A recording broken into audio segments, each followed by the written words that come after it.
പക്ഷെ നമുക്കറിയാം ഈ തെരഞ്ഞെടുപ്പ് പ്രഖ്യാപിച്ച മുതൽ നമ്മൾ പൊതുവെ ഒരു കേട്ടൊരു വേർഡാണ് ഡീൽ എന്നുള്ളത്. അപ്പോൾ ഇത്തരത്തിലൊരു ഡീൽ ആരോപണമൊക്കെ വരുമ്പോൾ പാലായിൽ ആരാണ് ഏറ്റുമുട്ടുന്നത്? അല്ലെങ്കിൽ ഒരു ത്രികോണ മത്സരം ഉണ്ടോ? അല്ലെങ്കിൽ തീർച്ചയായിട്ടും ഞാനിപ്പം പലപ്പോഴും പരസ്പരം പഴിചാരാൻ വേണ്ടി ഇന്നയാളായിട്ട് മത്സരം എന്നൊക്കെ നമ്മൾ പറഞ്ഞാലും ശരിക്കും പാലായിലൊരു സത്യസന്ധമായിട്ട് പറഞ്ഞാൽ ഒരു ത്രികോണ മത്സരം തന്നെയാണുള്ളത്.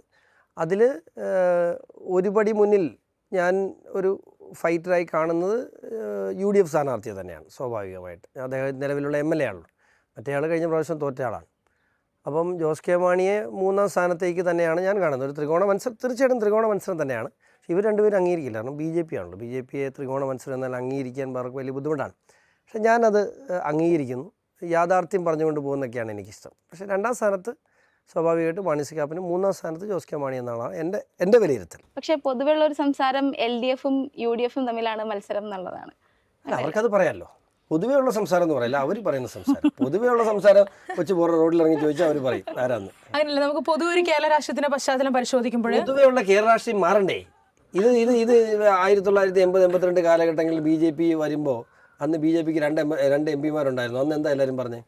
ഇപ്പം BJP എവിടെ നിൽക്കുന്നത്? ഒന്നും വേണ്ട. ഇപ്പോൾ എൻ്റെ കൂടെ ഇപ്പോൾ ഈ ഇലക്ഷൻ കമ്മിറ്റിയുടെ ചെയർമാൻ എന്ന് പറയുന്നത് PJ തോമസ് സാറാണ്.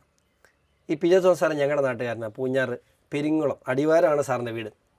പണ്ട് ഒരു കാലത്ത് അന്ന് 80 മുതൽ PJ തോമസ് സാർ, ആരും BJP ഇല്ലായിരുന്ന കാലത്ത് PJ തോമസ് സാറുണ്ട്. PJ തോമസ് സാറും ജോർജ് കുര്യൻജിയൊക്കെയാണ് അന്ന് ഈ ഞങ്ങളുടെ പ്രദേശത്ത് BJP എന്ന് പറഞ്ഞാൽ ഭയങ്കര തൊട്ടുകൂടായ്മയുള്ളൊരു കാലഘട്ടം കൂടെയാണ്. അപ്പോൾ സാറ് അന്നും സംസ്ഥാന നേതാവാണ്, ഇന്നും സംസ്ഥാന നേതാവാണ് സാർ. അപ്പോൾ അന്ന് സാറ് പോകുമ്പോൾ സാറ് ഈ കഷത്തിൽ ഇങ്ങനെ പോസ്റ്റർ വെച്ചുകൊണ്ട് പോകും. എന്നിട്ട് വലിയ ജാടയ്ക്ക് വീട്ടിലോട്ട് കയറി പോകും. പോയിട്ട് രാത്രി പുള്ളി തന്നെ ഇറങ്ങി ഒന്ന് പോസ്റ്റർ ഒട്ടിക്കും. എന്നിട്ട് പിറ്റേ ദിവസം രാവിലെ അതിന് മുമ്പിൽ കൂടെ സാർ തന്നെ പറഞ്ഞാൽ അതിന് മുമ്പിൽ കൂടെ ഞെളിഞ്ഞ് നടക്കും. എനിക്ക് വേറെ ആളുകളുണ്ട് ഇവിടെ എന്നൊക്കെയുള്ള നിലയിൽ സാർ തന്നെ പോസ്റ്റർ ഒട്ടിക്കുന്നു. പക്ഷേ സാർ ഒറ്റയ്ക്ക് പോസ്റ്റർ ഒട്ടിച്ച് ആ പഞ്ചായത്തും ആ വാർഡും ഒക്കെ ഇന്ന് BJP ഒറ്റയ്ക്ക് ഭരിക്കുന്ന പഞ്ചായത്താണ്. അപ്പോൾ BJP ഇവിടെ എല്ലാ പാർട്ടികളുടെ അടുത്ത് പരിശോധിച്ചു. നിങ്ങൾക്ക് ഒത്തിരി ആക്ഷേപങ്ങൾ BJP കുറിച്ചുണ്ടാകും. എല്ലാ പാർട്ടിയുടെ അടുത്ത് പരിശോധിക്കുന്നു. ഇവിടെ വളരുന്ന ഒരു രാഷ്ട്രീയ പ്രസ്ഥാനം ഏതാണ്? ഉള്ളി BJP ആണ്.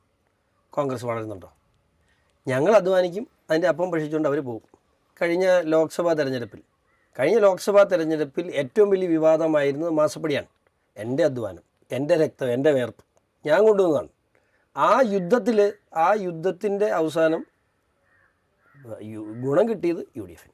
മനസ്സിലായില്ലേ? അപ്പോൾ അങ്ങനെ സ്വാഭാവികമായിട്ടും ഒരു പണിയും ചെയ്യാതെ ഇരുന്ന് സുഖമായി മൃഷ്ടാന്ന ഭോജനം കഴിക്കുന്ന UDFനെയാണ് നമ്മൾ കുറേ കാലമായിട്ട് കാണുന്നത്.